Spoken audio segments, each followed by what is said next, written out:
見えますかね。中に釘が入っててやっちゃいました。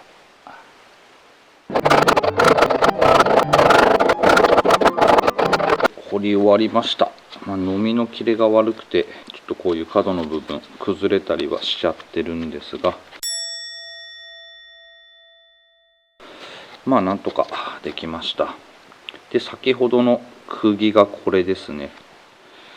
で、なんでこんな中に入ってるかなと思ったんですが、ここから止めるのに打ってるやつがこっちまで抜けてきてました。ここがずれてる理由は、これが間隔広いです。だからこっちがずれてます。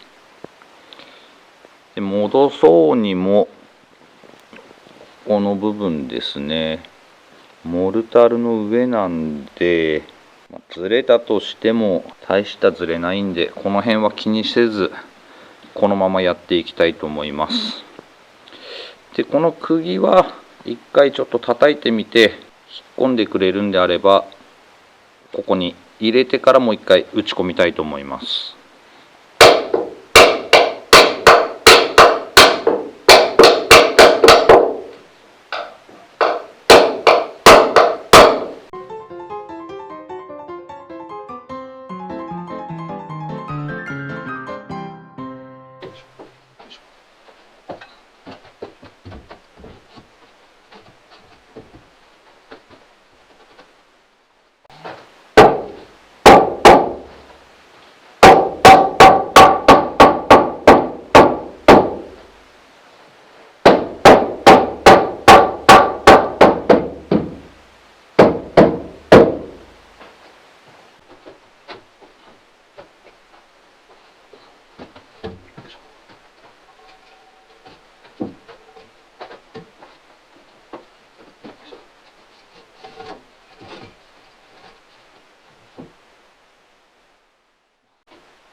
なんとか3本入ってくれました。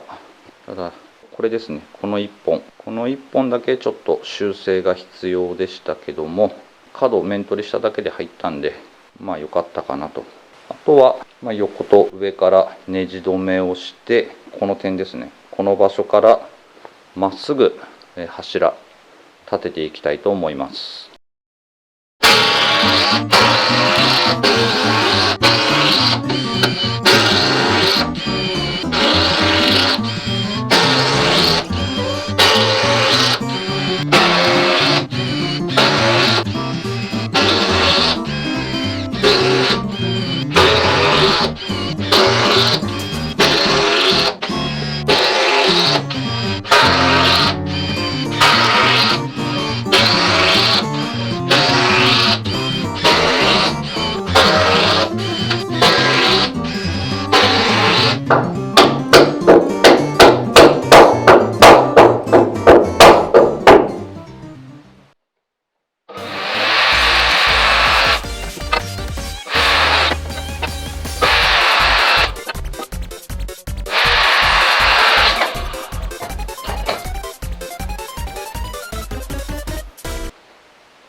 水平器でも、見ましたが、こっち向きでもこちら向きでも垂直は出てます。基本的に他の移動する柱とかはこういう感じでまっすぐにして、それを基準に壁をつけていきたいと思います。